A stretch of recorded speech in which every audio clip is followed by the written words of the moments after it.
Hey guys, welcome to the Opinionated Child Rights Experts podcast. It's such a big name, I know. And you're like, oh my God, why would you call yourself Opinionated Child Rights Expert? Well, I am a child rights expert, so I have earned the right to be called that. I'm opinionated because I have an opinion about everything about children's rights, so that's what we're going to be talking about. So this podcast is going to be divided into a few segments. The first one is we're going to be discussing a case that has been done by the African Committee of Experts on the Rights and Welfare of the Child. Ooh, that's a big name. Whoa. So I'm going to be calling them the African Committee. And then after we discuss the case, we're going to be discussing an opinion of what has been happening in the world concerning children's rights. For example, last week I posted 2 newsletters on LinkedIn. Yes, 2. I told you I am opinionated. I have things to talk about. So I posted 2 LinkedIn opinions in my newsletter. It's public. You can go look at it. And I was talking about how Twitter, X, if you're new, is allowing its AI to undress children and women online. And I went deep into it, discussing its opinions and everything. I posted them. Go look at it or not. We can discuss about it now. In fact, let's do it. I'm tired of those things of go look at this, go look at this. In fact, in this podcast, I will be discussing a case and posting a summary where a normal person who's not going to law school can read about it, and then a copy for children to actually read it, because this is a child rights issue. So children should be able to be invited into these conversations. So I'll be posting the original case and then a summarized version of it for someone who's not going to law school, and then a version for a child who is above the age of 6 can read. I think you can give me feedback. All of this will be posted in the link notes and on my website, so you can go check it. Okay, now, so like I said, we're going to be looking at the decision of the committee, and then we have an opinion of something, and then if there's any questions that has been asked by a listener, we're going to do that. But for now, it's so new, no one has asked me anything, and I don't want to lie to you and be like, oh, someone asked this, so we're going to take something from Twitter. There's always something from Twitter, and I feel like Twitter is the internet of the internet. Okay, Instagram, TikTok, they come, they have opinions, they have all that, but Twitter, it's like Tumblr, you know? That's where everything exists. That's where people just go and be people and be weird. Anyway, I'm not promoting that platform. It's evil, if you know what I mean. Now, why should you subscribe to this podcast? I feel like if you care about children and children's rights, and every time there's a calamity in your country, there's always someone going like, oh my God, UN! Why is the UN not doing anything? Where is the African Union? Where is the European Union? You're at the right place. You're at the right place. And if you're there like, oh my God, the AU does not do anything, even the UN does not do anything, every time they're called upon, all they do is send their regrets. Oh, I regret that this country has done this to another country. I regret, we do not condone that. But then they don't do anything. Yeah. Sometimes we all think that you're the right podcast because we're going to be discussing about it. Now, what guarantee do you have that I'm not going to lie or sugarcoat anything? Dude, I am unemployed. I have nothing to lose. Or maybe nothing to gain. Listen, if you're watching this and you're like, oh my God, I need to offer her a job, please do. Bills are due. Okay? Now, let's go back to what we were talking about. Children and their rights. People tend to go round and round in circle when you come to children's rights, and you're like, oh my God, they're just human beings. Why don't we just call it human rights? You're the right place. You're going to talk about that. Okay? We have a million podcasts out there. So why did I think it was necessary for us to have this discussion and also have a podcast about children's rights? Like, what are you talking about? What do you mean you have a child rights perspective kind of podcast? So this podcast is going to have like 3 or 4 seasons if everything goes well. The first season is going to be focused solely on Africa. I did my thesis while I was studying an advanced master's in international child rights law. Clock that. In Leiden University in the Netherlands. And that is how I gained my expertise. Put the stamp on it. And my thesis was focused on comparing the African child rights system to the UN child rights system. Every time we talk about children and human rights, everyone is always like, what is the UN doing? What is the UN doing? I want Africans to start focusing on what is the AU doing? What is the African Union doing? How is the AU going to do this? And apart from offering those statements that the UN and the AU usually do at the time of disaster, of being like, oh, we deeply regret, we are so concerned about this, no one is doing anything. At least that is what people online think. And I'm like, maybe people don't know such departments, at least in the AU, exist. There is the African Committee on Child Rights Issue. It exists.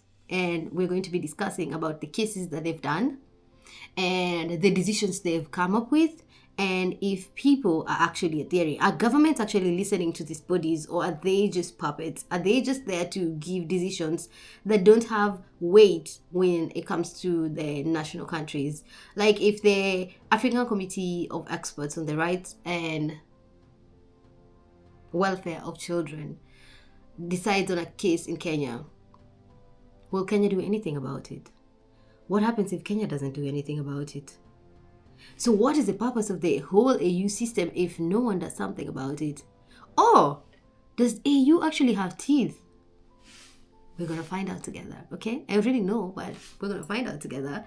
So that is what this podcast is about. So we're going to be discussing that. We're going to deal with at least 52 African cases.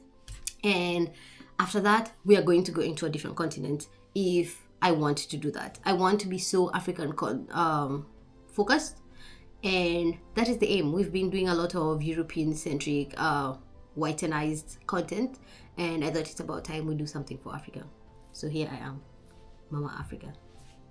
Now, to stop dilly-dallying, the first case we're going to be discussing is Kenya. So, Kenya was taken to the African Committee of Experts, and that name is too long, even for me, and I'm the expert. Anyway, Kenya was taken to the committee because they were not giving the South Sudanese people who have been staying in Kenya for such a long time, since the British came into the country. I'm Kenyan, I can discuss this from my chest, okay? So today we're not carrying notes. Today we're not carrying notes because everything is in my heart. Okay, let's stop that. What character was that even? Focus. So, Kenya was taken to this committee, and because when Nubian people, I'm going to call them Nubian people and South Sudanese people, so if you're confused, in my head they're one and the same. We can fact check history to see if it's the same thing, okay? But I'm going to call them the Nubian people because the case is the Nubian versus Kenya, okay? Put it here, my editor, thanks. Now, the Nubians have been trying to get their rights recognized in Kenya for such a long time. And the Kenyan government, the Kenyan judiciary, and Kenyans themselves, I'm going to group everyone into that category, was not hearing any of it.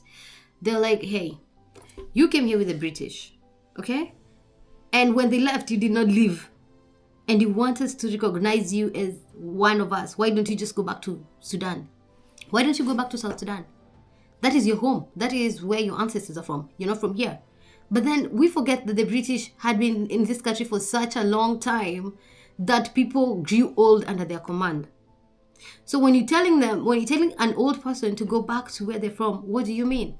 They have given birth in your land, they have grandkids in your land, and you're saying go back home? This is home at this very moment.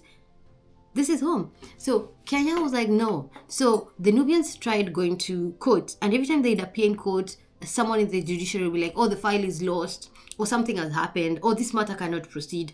They did this dance for years. And then someone with a bright mind was like, hey, the African Union has a committee that deals with children's rights, and everyone cares about children. Like, that's a no-brainer. If we bring this case there and say, on behalf of our children who have been denied birth certificates, the right to attend schools, their right to identity, the right to integrate, if we bring these cases to the African Committee of Experts, they are going to find Kenya guilty and force them to give us the things we're asking them to give. We're going to be recognized, finally. Smart person, right? But there's this thing where you can't just bring a case to the African Committee of Experts, there are some rules that are laid down for you to actually bring a case. So one of those rules is you have to have completed every other step in your country or the country where you're supposed to bring that case. You have to go through the judicial steps and finish it and lose, and then do like an appeal to them. But then Kenya had not done that because the Kenyan courts were dilly-dallying and playing a game of check. Is it check or checkers? I don't know. How about we stop using European games? Okay, they're not European. Even Africans play those games. Focus. I digress. So, Kenya had not done all this. Nubians had not done all this. And Kenyans were just being evading. So what happened? They decided to bring the case and just be honest. They were like, hey, we've done A, B, C, D. And Kenya has said, no. They've just been dilly-dallying. They're not saying no, and they're not saying they're not going to take your case. They're taking your case and keeping you in court and in loops for years. And then the committee was like, yeah, that's an exception. We can listen to you guys. And Kenya was like, wait. What do you mean? The case is already proceeding in our courts. Why would it be listened to two courts? It has to be one court and not two courts. And then the African Committee of Experts was like, it was not proceeding in your courts. You guys were just taking them in circles, weren't you? Now we're going to listen to this case, and that's it.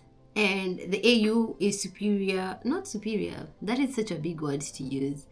Like when a matter is being listened to in a higher court, the lower court has to rest its case. Okay, so Kenya rested, and the matter was now in the hands of the African Committee on the Rights and Welfare of Children.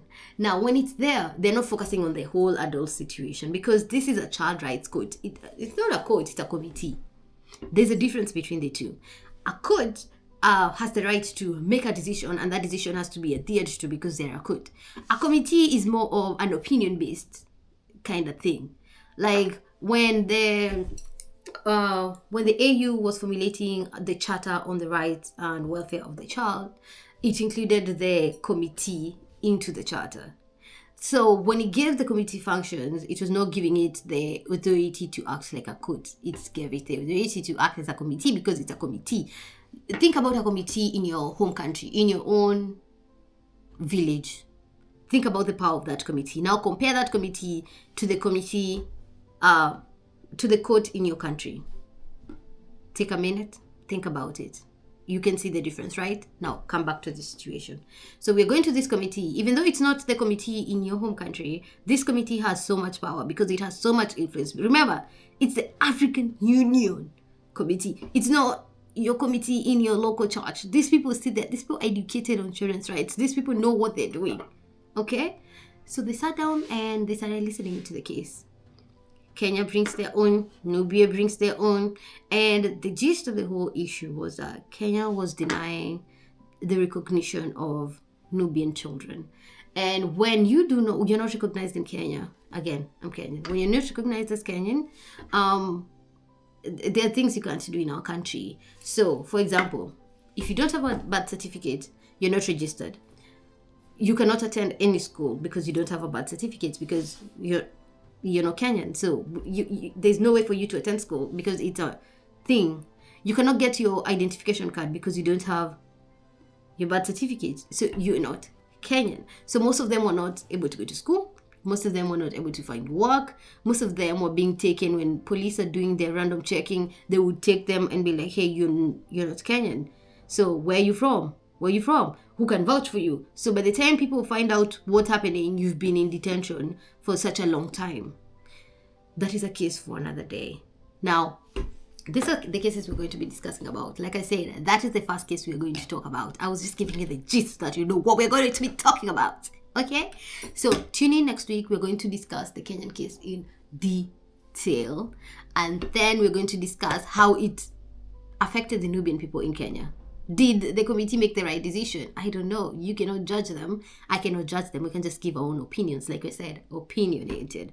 So, did the committee make the right decision? How did Kenya take it? Did the Nubians start getting recognition in Kenya? Do they get birth certificates today? These are the questions you're going to be answering. And then, after we answer all those questions, we're going to go to the gist. AFCON happened and I was so happy. Listen, no one was happier to see Senegal win than me.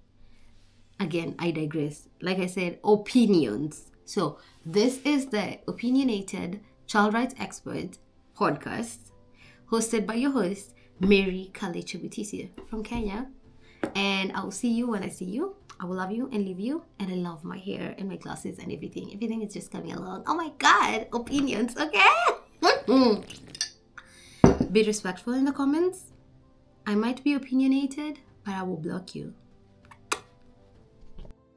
Like and subscribe.